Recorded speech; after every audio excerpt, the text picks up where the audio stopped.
Welcome to the 100 Master Coaches series featuring master coaches from around the world. Let's journey together on this 100 Master Coaches series with your host, Coach Mel, MCC.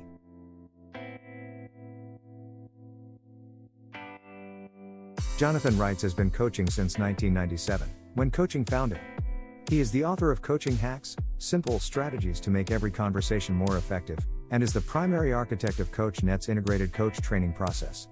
He is a master coach, mentor, and master trainer of the Harrison Assessment, with his coaching featured on WBECS. Now on to the show. Hello, and welcome to the 100 Master Coaches series. This is Coach Mal, and today I have special guests, obviously, all the way from Cleveland, Ohio. Put your hands together for Jonathan Reitz. Yay! Welcome to the show, man. Thanks. Thank you for having me. Definitely excited to be here. Yeah. So we're just gonna jump straight in, Jonathan. Tell us that coaching journey. How did it all begin for you? Coaching, it's interesting for me because I never in a million years thought coaching would be something I ended up doing. But two things happened that caused coaching for me to be a reality.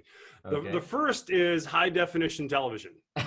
Because my first career was I was a morning news anchor, so I did the morning news in a bunch of different towns across America, back in the day before HD TV. I remember Sony Broadcasting, Sony Media brought in the first high definition camera and the first flat panel TV, and they were doing tests with all the anchors. Yep. And I saw what I looked like on the first flat panel TV, and I thought to myself, I wonder what I'm going to do after television.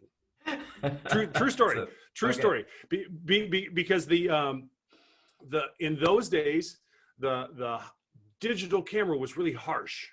You could see every little thing on your face or in your body and in your body language and things along those lines. Wow. And I hadn't learned how to work on that kind of camera at that point. So I kind of overreacted, I think, but it still planted the seed that maybe I should think about something other than television.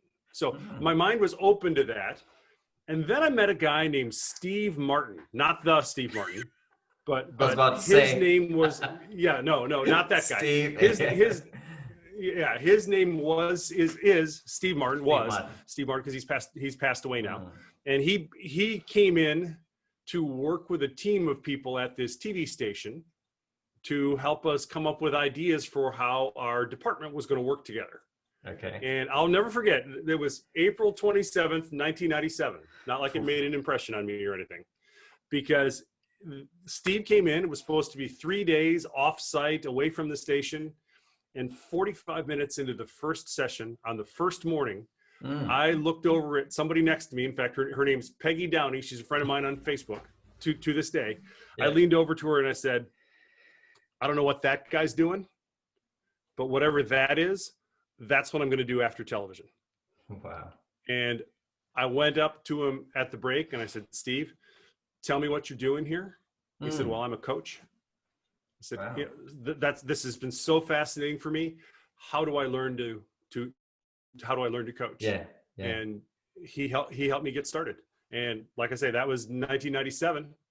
And I did some coaching inside the chain of TV stations from that point on, and then moved to my next three jobs after that also had some kind of coaching role connected to them.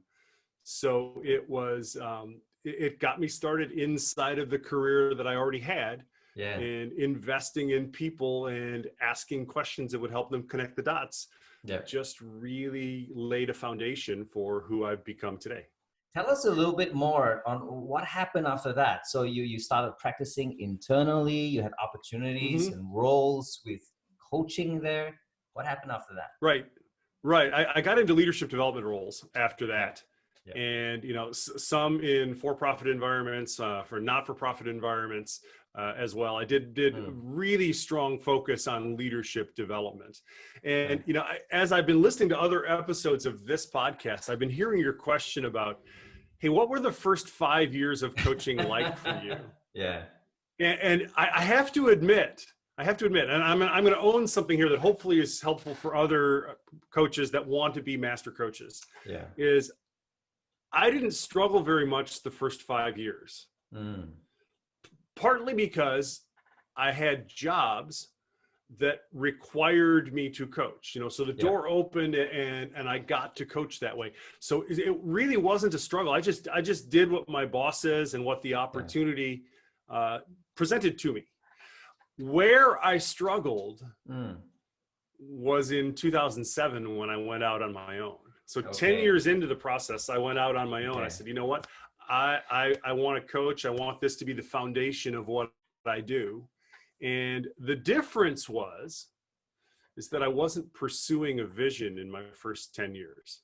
I was doing what people told me, and I knew I wanted to coach. That was enough. That was all the vision I really had. Yeah. But 10 years in, when I went out on my own, I was like, oh my goodness, I'm not clear at all what this thing is supposed to be other than it's coaching. I better figure this out. And that was a big shift for me, that all of a sudden I had to be pursuing something that other people didn't supply to me. And that's when the struggle really hit. That's when the struggles really hit. And here's the big thing, Mel. Struggle is good because usually it confirms that you've got a vision of something you're pursuing. True. Embrace that struggle, because I wouldn't go back to the days when I didn't have a struggle because I didn't have a vision. I wouldn't trade that. No way, no how. No way, no how. So 1997, 2007. So wonderful 10 years in the making. You kind of grew as a coach, right? In situations, went into leadership development, and then started it out on your own, as you were saying, 2007. So what will be some of those up and downs when you finally reach that point and saying, okay, I'm my boss right now? Well, what are some of those for you? Okay, there's 3 or maybe 4 big ones that stand out for me. First of all, I really wrestled with how to coach. And in a lot of ways, it was in my own mind. It was, am I doing this right? And am I asking the open-ended questions? Yeah, that's right. And am I feeding back the right information, the right amount of information? Do I have the balance between coach and client talking right? I really wrestled with, am I doing this right? And I read a book by a guy named Shane Snow, and the book is called Smart Cuts, and it's got a whole bunch of different lines in it that really shook me up as far as my coach development. And the one that really applies here was, Shane Snow wrote, get the thinking right and the skills will follow. Wow. And that changed everything for me as a coach. When I stopped worrying about, am I doing this right? And started thinking about, am I thinking about this the right way? The outcomes my clients were able to experience from working with me completely changed. Beautiful. And that, I think that's a hard one for a beginning coach, for a coach early in the cycle to get right. And it really does come down to how you think about what you're trying to do with your client. Very nice. Very nice. So that's a huge one. The second one, I think you'll relate to this because I've heard you say this. Make it about the client. That's. I mean, well, let's be honest, Mel. They teach us that on the first day of coach training, right? It's true. Yeah. But when do we get it? Never. When does it really sink in? Yeah. A long time, right? It's like, yeah. Yeah. Doesn't sink in. That's it's literally the first thing we learn in coach training. Yeah, it's true. Because it's not about the coach, it's about the client. Yeah, tell me about it. But it doesn't sink in until sink in. Years way later. down the road. Yeah. And that is I actually it's actually on a post-it note on my monitor, on my computer monitor right now. I'm going to read you the two lines. It says, "It's not about you, it's about your client." You know, that memory just doesn't ever get too clear. You know, we just have to grab onto that all the time. Yeah. It doesn't run all. It is continuous message that we say every single day. Right? Remind ourselves. Yeah. Good. So you know, good. it's the first thing we learn in coach training. Oh yeah. But it's the last thing we get. So good. You know, and it's so hard. It's so hard for us to do that. And then, can I give you one more critical lesson that I learned in that first 10 years? Definitely. Come on. Okay. Okay. Don't hide who you are. Be your unique self. You know, that's both the good things and the challenging things. You know, don't hide from your woundedness. So good. You know, one of the things that a mentor of mine said to me, I was struggling with something. This is not a coaching mentor. This is like a life mentor said to me, I was struggling with something, and they said, "Jonathan, you do realize that scar tissue is actually stronger than the original tissue that was there." And I went, "Whoa." Yeah. And so if you can own your woundedness, this is the thing that's going to make you a unique coach, a coach that only you can be. And you're going to be able to ask questions that no other coach can ask. You're going to be able to hear things from your client that other coaches would miss. And the combination of you and your client, it's going to go places that no other combination can go. And that's why people come to us, is to get somewhere they couldn't get without us. And owning our own woundedness, I think, is a huge part of that process.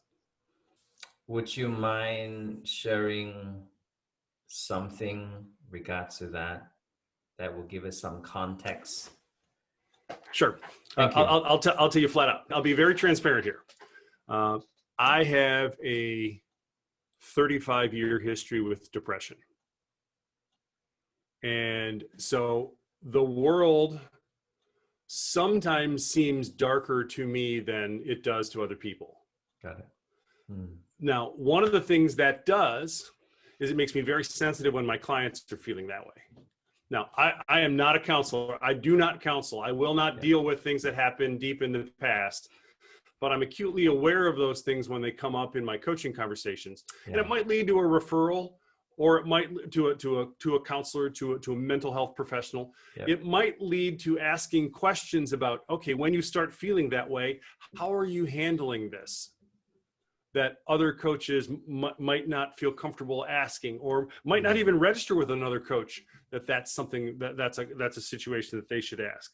Now, the other thing that the depression has taught me is the voice in my head when I talk to me, which is one of the things we as coaches do, is we give permission to our clients to actually put that voice out into the world.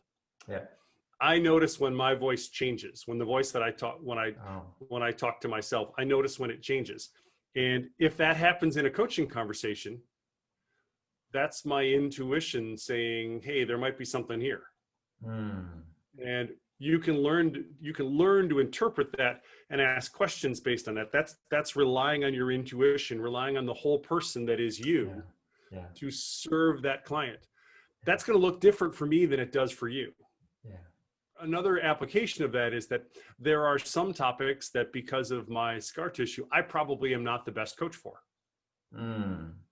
So if a client wants to go down one of those roads, I flat out say, look, I have a long history with this. This doesn't go in a healthy place for me. Can I help you find someone who would be a better fit? That's beautiful. That's putting your client first at a really deep and meaningful way. That I think is thoughtful, is caring, is built on the kind of trust and safety that the ICF competencies talk about. That sets our coaching relationship up to go somewhere that another relationship wouldn't go. Which again, Mel, that's why people come to us, Yeah, that's amazing, because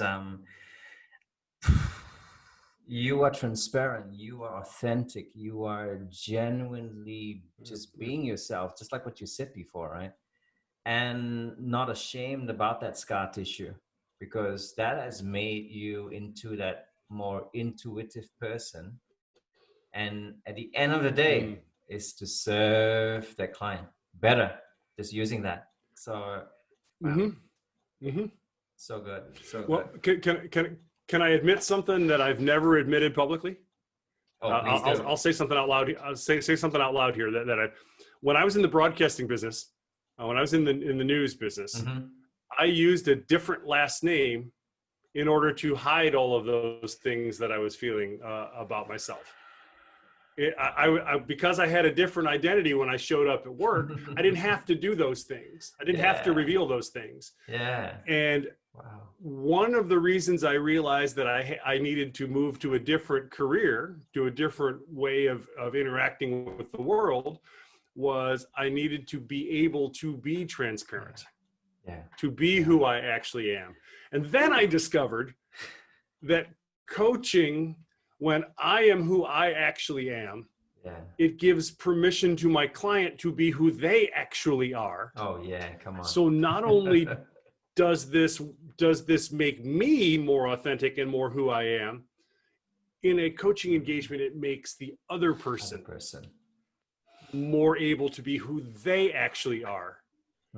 And that's the power of coaching right there. Ooh.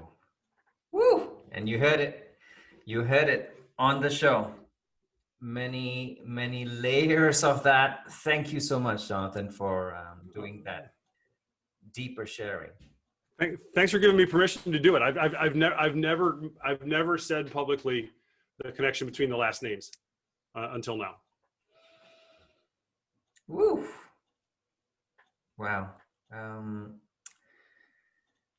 So Jonathan, I'm still going to ask you this brave question.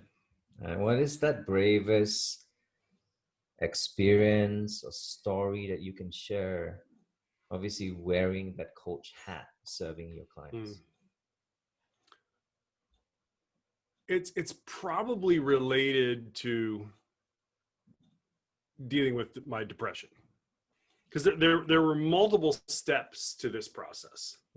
On the first level, there was, I have to own the fact that this depression is part of who I am.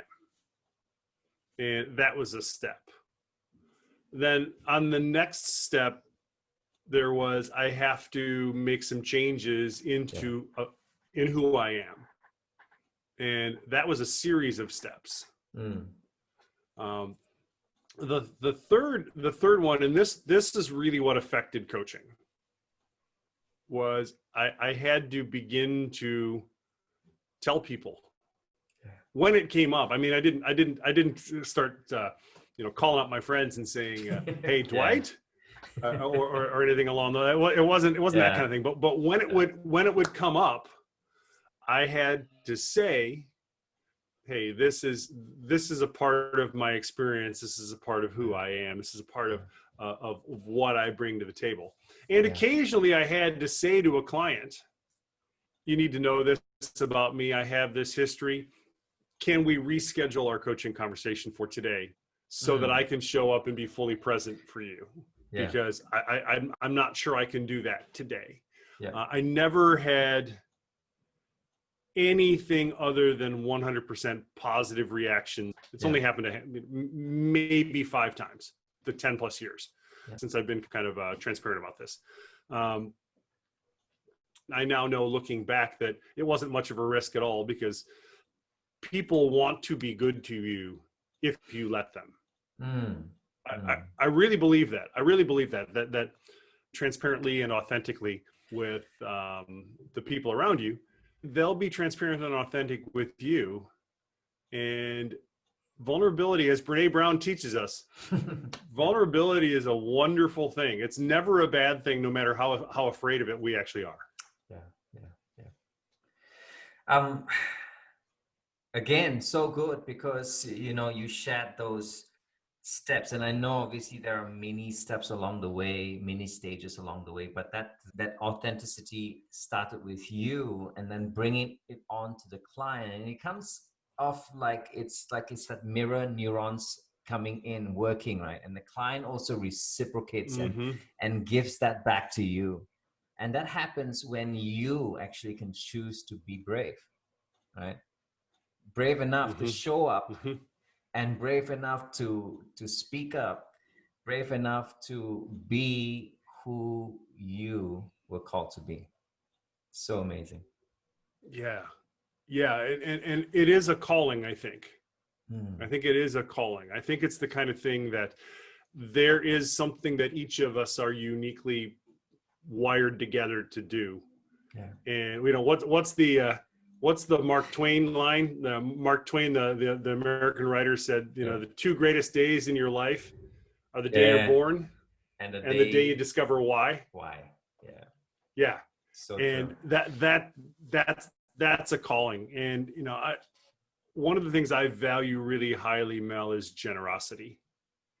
And I have a specific definition of generosity. Okay. It's that when you give and you expect nothing in return. Oh yeah. So good. I can be giving and have it be all about me. It's true. Yeah. But I can't be generous and have it be about me at all. And so that embracing that and leaning into that has also been a piece of all of this. That, sometimes the way we become whole is we become whole by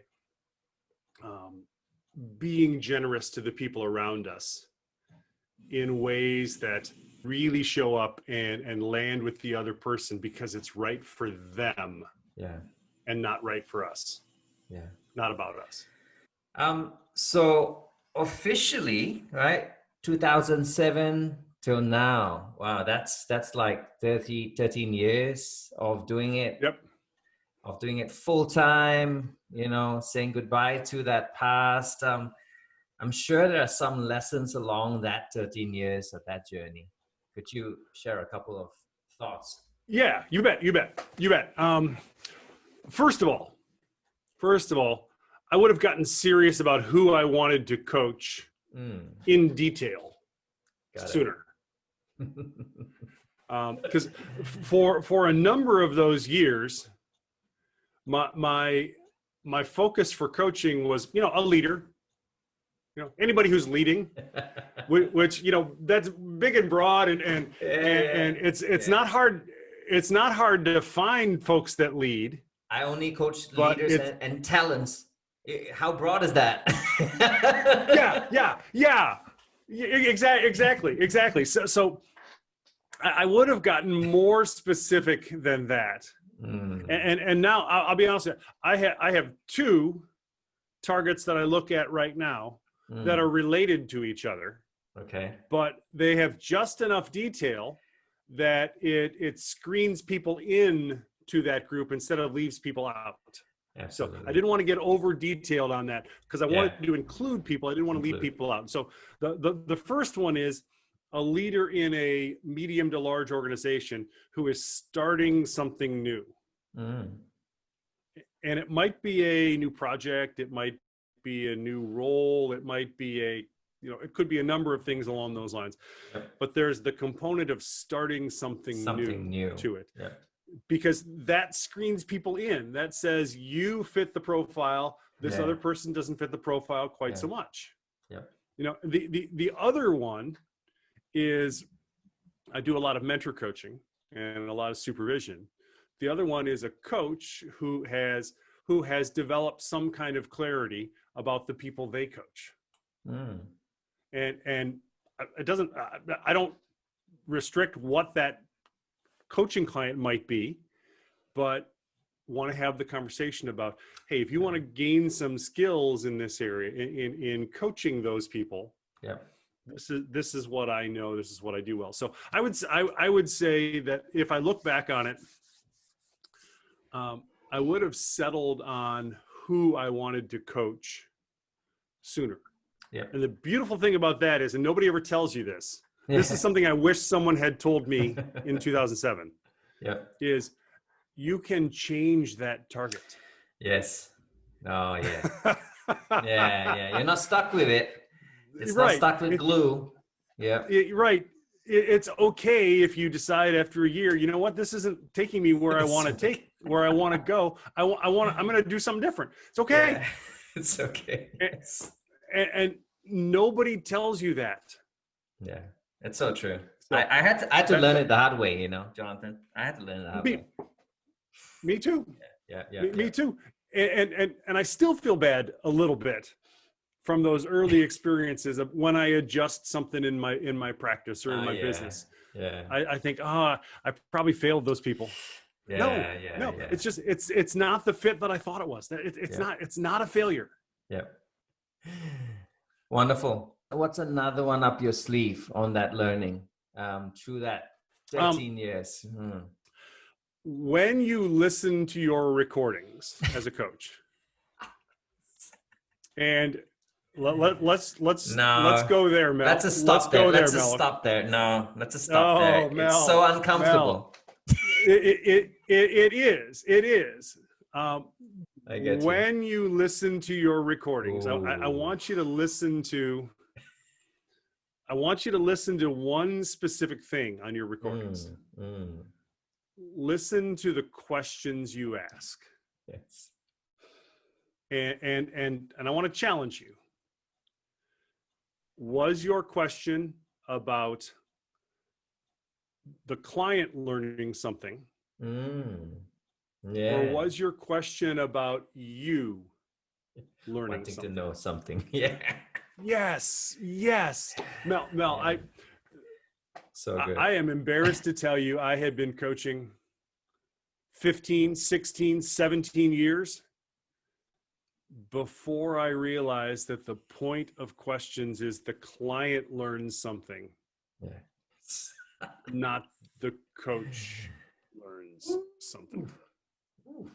And that clarity needs to be set up front, right? Not often again set in schools, right?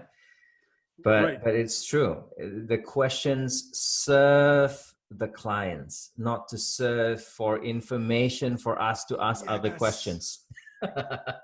Yes. If you spend some time listening to your, seriously, when you listen to your recordings, and I hope you listen to your recordings, and I don't mean you, Mel, I mean people that listen, although I hope you listen to it as well. Yes. It's called cringe fest. Ooh. Yes. I understand. I take a Saturday morning. I record absolutely all of my coaching sessions. I record everything. Wow. Yeah, it's in my written agreement that I can record the session. So good. And I listen to one or two of my recent sessions on a Saturday morning once a month. And I hate it. My wife hates those Saturday mornings because I'm going to be crabby when I go down into my office to listen. And sometimes I come out and I go, you know what? I'm not a bad coach. This is going to be okay. We're not going to have to sell the house and move somewhere. You know, sometimes I come out okay. Other times I'll hear something I did and I'll just go, they're going to take my credential. You know, and I mean, from the look on your face, right now, Mel, you know the moment I'm thinking of, right? Yeah. Now, for folks listening to the podcast, Mm. Next time you have that moment, I want you to remember two things. Number one, it's not as bad as you think it is. Yeah. Because we're our own hardest critics. True. Now, the other thing is that it's probably not as good as you think it is either. Yeah, and let's be honest. Let's be honest. Sure. We're our hardest critics and we're our biggest fans. Oh yeah, I love me. Yeah, right on. I love me some me. Right. Yeah. You know, Give me some more. If we can be honest with ourselves about what we're hearing on the recording, it's the best way to improve your skills. Nothing has improved my coaching skills more than listening to my own recordings. So good. And so good. If you can start by evaluating your questions. Hey, was that for me? Or was that for my client? Yeah. You're going to change the results that you're after. Now let me give you one more that I've learned the hard way. Mm. At the end of every coaching session, I write 3 numbers down in the lower right corner of my note page. And they're an evaluation. Oh, wow. Because I don't remember this when I listen back to, I don't remember the 3 things I'm about to tell you when I listen back to the recording. So I got to write them down right when it happens. Yeah. First of all, on a scale of 1 to 10, 10. how happy was my client with the session?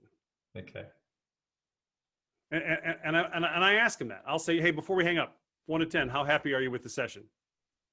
And most of my clients are pretty honest with me. Sometimes they'll go, yeah, that wasn't very good. That was a 3. Fortunately, that doesn't happen real often, but it does happen. Mm.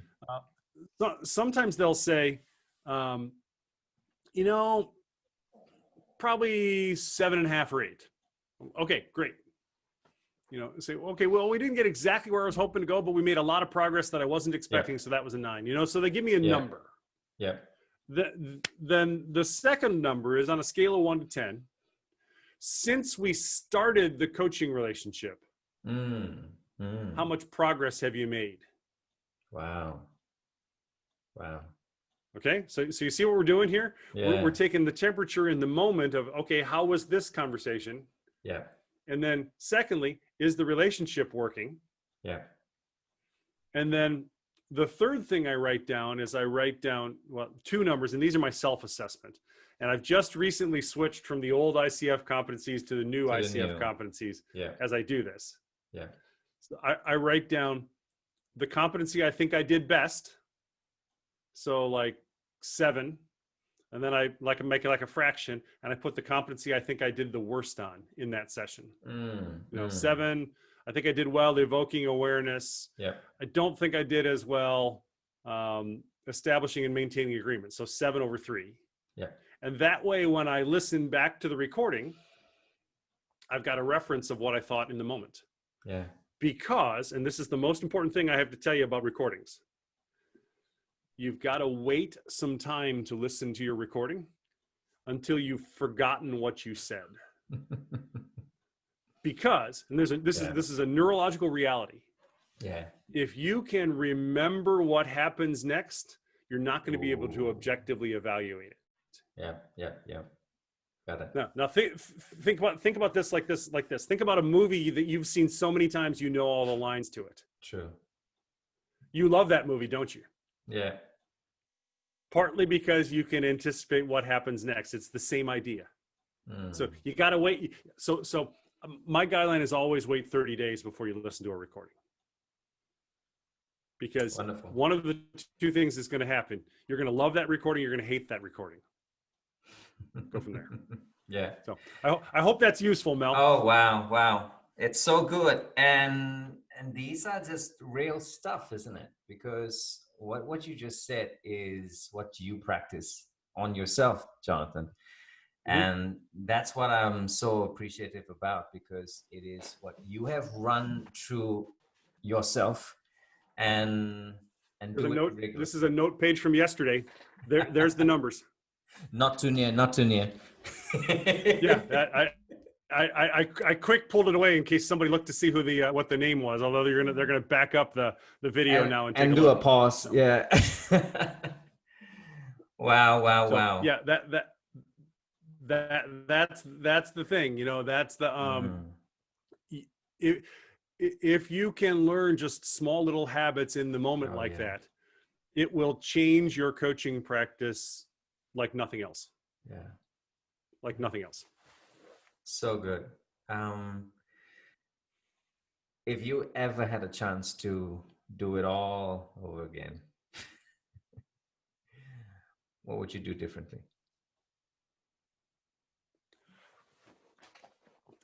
This might make me unpopular, but I'm gonna say it anyway.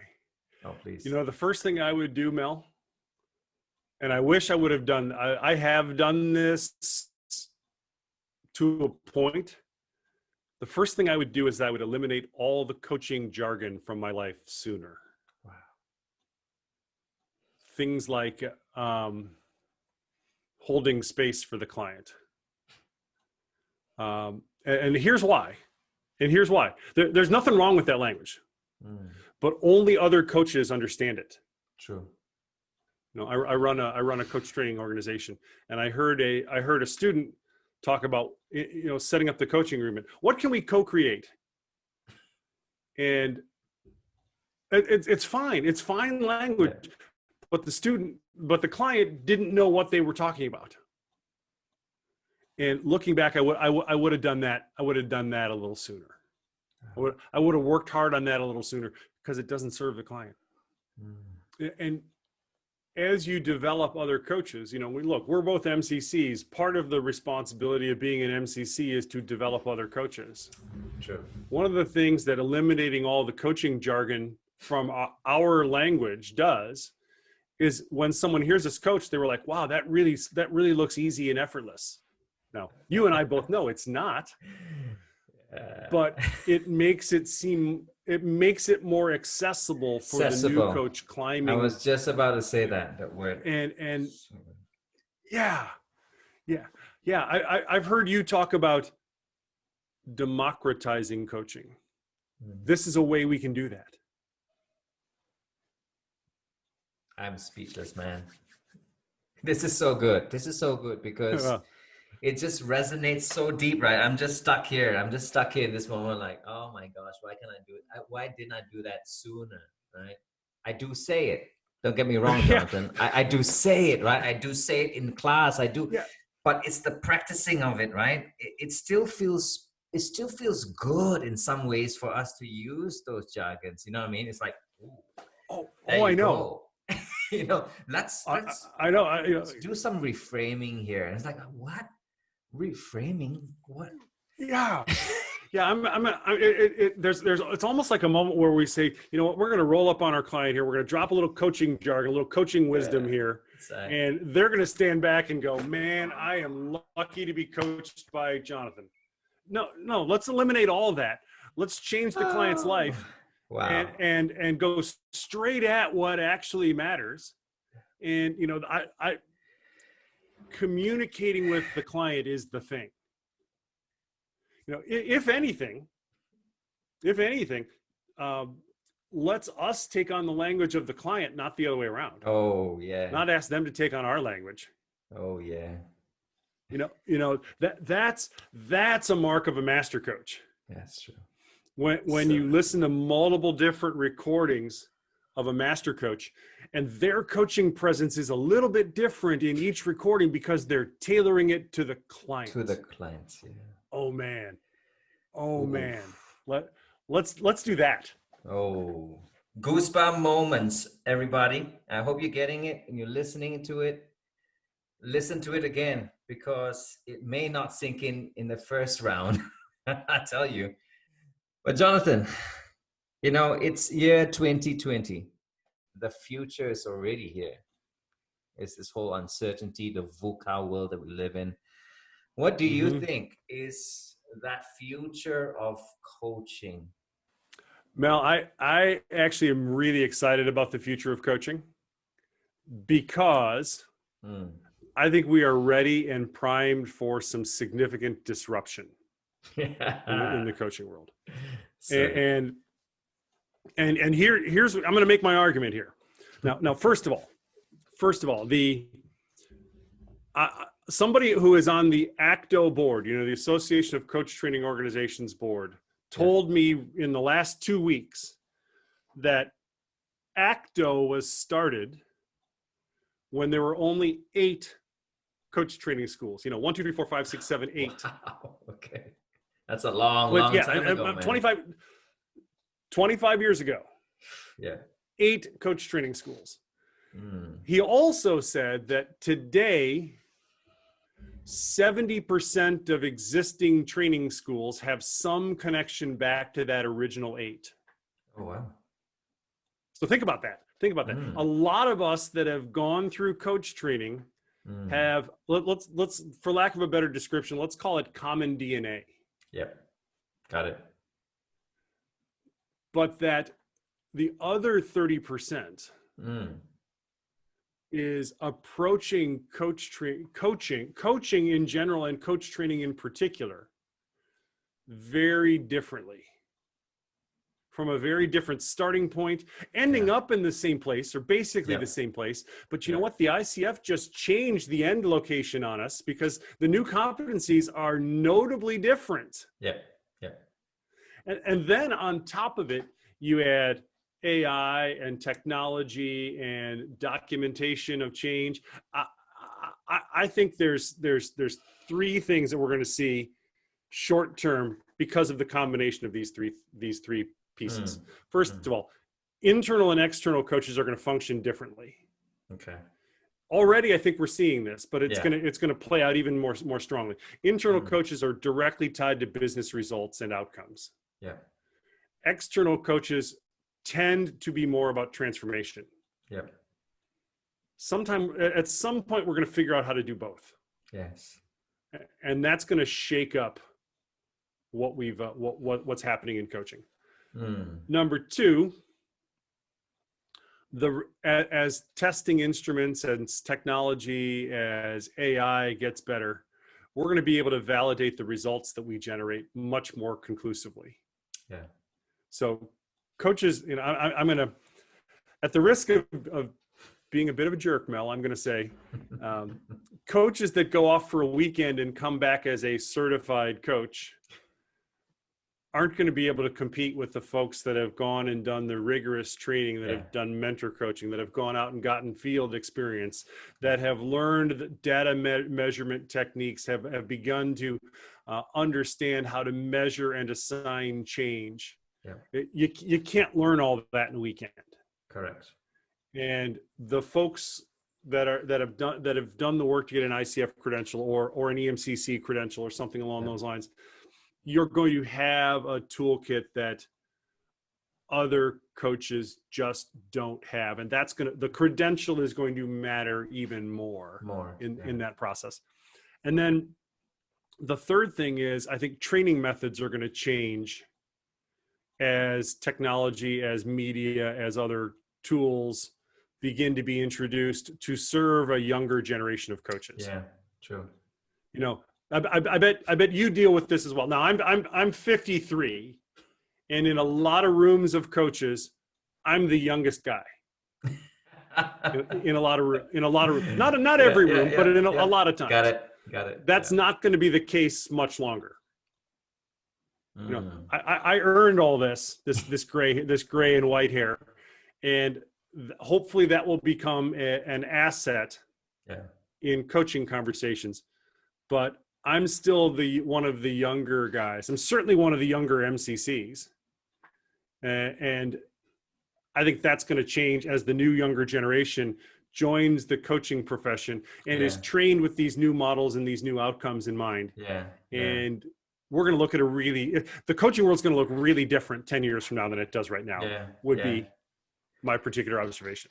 And I am so excited about that. I'm sure we are all excited about it because yes, you're right. It's going to bring in not just some, but quite a lot of disruption. And just like in every industry, right? Going through year 2020, we understand that has brought so much disruption already. what more if we're just thinking we're going back to just the normal ways of doing things? Yeah. If coaching is a $2 billion a year industry today, I bet 10 years from now it's 50 billion or 100 billion. And that's nothing but good news for folks that are serious about coaching. True.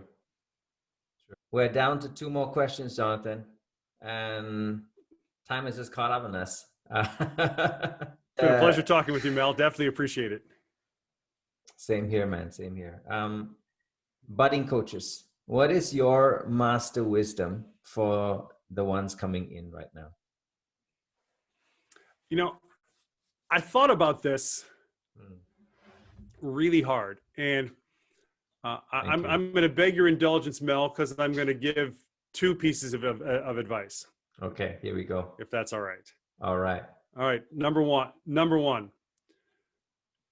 the coaching skills themselves are not that difficult to learn, but they're very difficult to master. So in some ways, becoming a master coach is doing the same things over and over again, or varying just a little bit and seeing what different results it produces for you. Coaching skills take a minute to learn and a lifetime to master. So keep at it. Keep at it. So good.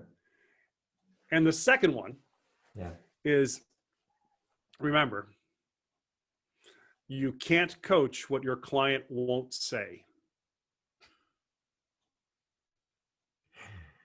Wow. I'm going to say that again. Yes, please. You can't coach what your client won't say. So good. So you don't get to provide it. You don't get to supply it. You don't get to direct it. The client has to say it. Now, the other side of that is also true. If the client says it, you have to coach it. All right. So sit with that for a little while. That's guidance that will take you through a lot of different situations. That has been good to me for a long, long time. It's one of those things that popped into my head in the middle of the night, and I sat up in bed and I wrote it down next to the bed, and woke up the next morning and looked at what I wrote down. I went, "Wow, okay. I wonder what I was dreaming about." So that was a good one. That will take you some places. Yeah, for sure. So as coaches, you and I ask powerful questions. What will be your powerful question that you will leave behind for the audience today, Jonathan? My go-to question. This is almost the only question I ask in every session. What are you learning about yourself? And here's what I like to do. Here's what I like to do with that. You know, when you start a coaching conversation, you'll say something like, "Hey, how are you? What's happened since we last talked?" Then they'll often talk about something related to coaching. And then there's those times where they talk about something that happened in their life. I like asking that question then. Like, I'll give you an example. I had a client that talked about playing tennis with his son. Oh, wow. And all of a sudden, his son, who'd gotten to be 14 or 15, they were competitive. This guy had been a championship tennis player, and he had been playing with his son since his son was really little. And all of a sudden, his son could keep up. So good. On the tennis court. Yeah. And he's telling me about this. This has nothing to do with our coaching conversation, because this guy's the CEO of a large organization. This has nothing to do with anything. And I just said, "Hey, so what are you learning about yourself?" From these tennis matches. He goes, first of all, I'm still really competitive. I'm like, okay, yeah, I think we knew that. He goes, secondly, I am really torn up that I'm so proud that my son all of a sudden has gotten to be this terrific tennis player, but man, I still want to beat him. And that confusion is, Yeah. I'm not sure what to do with that, but it definitely Mm, exists. And I sat back and wow. said, okay, so what's that confusion teaching you about yourself? Yeah. And Yeah. he went to a There you whole go. nother place of, there's a piece of me that's not ready to, okay, and what's that teaching you? This Yeah. is the kind of question that it's like the five whys. That's right. You can ask that question multiple times over Yeah. and over and over again to get to a deeper level of understanding. That's true. And finally, he had to admit that what was really going on is the fact that his son could compete with him on the tennis court made him wonder if he was getting old. Yeah. And that the interesting thing about that was that insight came up later in the coaching conversation. Wow. Okay, so as you're thinking about maybe getting older and moving into the next phase of life, how does this change the way you work Yeah. in your role? Yeah. Yeah. It completely changed the coaching conversation. So good. So good. And I just want to share this story, Jonathan, since you've been super open. I've got three kids, and the youngest, um, obviously I've been working out with him and running with him. And all of a sudden he goes the distance longer than me, and he goes faster. And I'm like, hey man, can you just slow down a bit? Not for me, man. I just want you to last longer. But inside it's man, I am getting older. Man, he's going faster. I'm so proud of him, but there's this competitive spirit. It's like Oh exactly yeah, it's real, isn't it? gosh, it's so real. And the question, right? What am I learning about me? About that feeling. So many things, perhaps some insecurities, huh? That Yeah. I've got to be on top of things, right? I've got to be in control of things, right? I've got to understand the expectations that come out of it. Oh my gosh. Wonderful, Jonathan. Let me invite you to make this an asset for your coaching. May I throw something out to you? Oh yeah, please. I would suggest that in some ways, there are two different core shapes to our coaching. There's peer-to-peer coaching, Yeah. where we meet our clients and we're right alongside of them and we're exploring together. We're partnering on a completely even basis. Yeah. Yeah. But there's also parental type coaching where the client has the understanding that maybe you're a little bit farther down the road than they are. Now, I don't think that changes the partnership opportunity at all. Yep. But it does change the questions you ask. So my invitation to you, Mel, based on that understanding, that moment that you're seeing with your son, how can you take those feelings and ask even better questions? Yeah. Yeah. Yeah. So good. Woo. Fantastic, mate. Really appreciate that. And yeah, definitely get me into a lot of thinking. deeper. I really appreciate the opportunity to talk about it all with you, Mel. Thanks for setting up the kind of place where I can come on and say, you know what, I've got a 35-year history with depression, and I wrestle with my own woundedness. It sometimes is really disempowering to acknowledge that, and this wasn't the case at all in this conversation.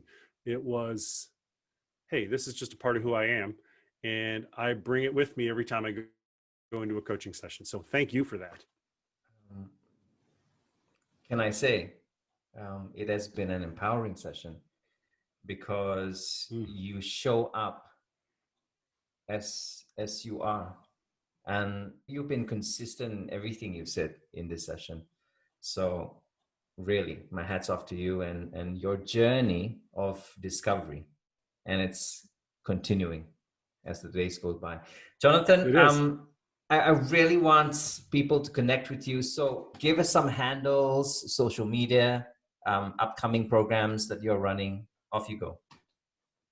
Oh, you bet. You bet. I'll mention a couple things. First of all, social media, you can find me on LinkedIn. I'm easy to find there on LinkedIn. Jonathan Reitz, R-E-I-T-Z, Cleveland, Ohio. You'll see a very familiar photo. So that's definitely one. The other one is Twitter. I'm on Twitter at Jonathan Reitz. Definitely can find me there. Two other things I'd throw out for you if you don't mind. One is I do run an ACTP CoachNet, which we've always got free webinars and stuff like that going on that folks can jump into. Yep. And I will be speaking at WBECS coming up in January in 2021. Super. Looking to engage that whole conversation as well. And there you have it, guys. Jonathan Reitz, Cleveland, Ohio. This has been the 100 Master Coaches series, and we're gonna catch you on the next one. So on behalf of Jonathan and myself, we're gonna say see you later. Bye.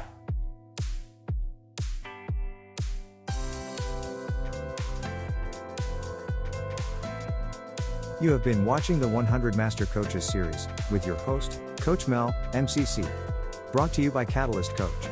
www.catalystcoach.live. We will be right back with our next Master Coach on the 100 Master Coaches series.